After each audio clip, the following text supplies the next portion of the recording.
नमस्कार, म मनोज प्रधान हजुरहरु समक्ष फेरि आजदेखि सेल्फ इन्युमरेसन मतलब जनगणना सुरु हुँदैछ 2026 को र तपाईहरुले कस्तो प्रकारले गर्नुपर्ने म तपाईलाई स्टेप देखाउँदैछु।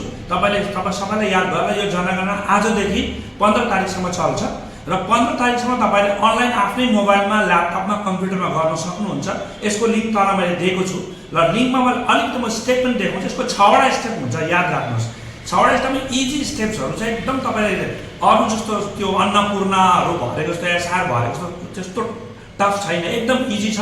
र मेन कुरो के छ, तपाईको खाली परिवारमा कति जना छ त्यो सदस्यको कति जना छ, 6 जना 8 जना 4 जना त्यो मात्रै हाल्नु पर्छ र लास्टमा 12 डिजिटको नम्बर आउँछ। त्यो चाहिँ तपाईले स्क्रिनशट गरेर राख्नुस्, त्यो नम्बर लेखेर राख्नुस्। अन्त 16 तारिखदेखि उता चाहिँ तपाईको घरमा जनगणना गर्ने मान्छे आउँछ, त्यो नम्बर दिनुभयो भने केही झमेला छैन। र कसैले मोबाइलमा गर्न सक्नु भएको छैन भने पनि उहाँहरूले गरिदिनु हुनेछ र यो कुरो तपाईहरुलाई मैले जानकारी गराएँ। र 16 देखि 14 सेप्टेम्बरसम्म तपाईको फेरि तपाईले अनलाइन गर्नु भएको छ भने त्यो तपाईहरुको घरमै आएर जनगणना पनि हुनेछ, चिन्ता गर्नु पर्दैन। तपाईले स्टेप्सहरु हेर्नुस् यहाँ कसरी गर्दै रहेछ। पहिला तपाई जानुहोस् क्रोम खोलेर sccensus.gov.in मा गएपछि यो कलम आउँछ, तपाईले त्यहाँबाट स्टेट सेलेक्ट गर्नुहोस्। यहाँबाट हाम्रो स्टेट वेस्ट बेंगल सबभन्दा तल वेस्ट बेंगलमा जानुहोस्। त्यहाँबाट यसलाई नेपाल तपाईले ल्याङ्ग्वेजहरु सेलेक्ट गर्न सक्नुहुन्छ, ल्याङ्ग्वेज सेलेक्ट गर्नुहोस्। नेपाली पनि छ तपाईहरुको अप्सन, नेपाली सेलेक्ट गर्न सक्नुहुन्छ।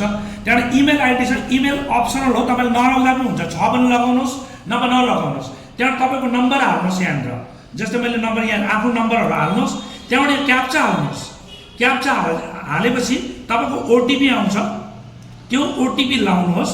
ओटीपी लाएर फेरि तपाईको लगाइसकेपछि तपाईलाई फेरि तपाईको कन्फर्मेसन एउटा ओटीपी जान्छ, त्यो ओटीपी लगाउनुहोस्। त्यहाँबाट तपाईको लोकेसन आउँछ, लोकेसन आउँदा चाहिँ तपाईले ध्यान दिनुपर्ने कुरा चाहिँ तपाई मोबाइलमा गर्नु हुँदैछ भने चाहिँ लोकेसन तपाईको एक्ज्याक्ट तपाईको लोकेसन आउँछ, तपाईले टाइप गर्नुहोस्। सपोज मेरो घर भानुभक्त टोल हो, भानुभक्त टोल नियर एसएचएमडी स्कुल टाइप गर्नुहोस्, जयगाउँ लेखेर तपाईको त्यहाँनिर लेखेपछि लोकेसन आउँछ।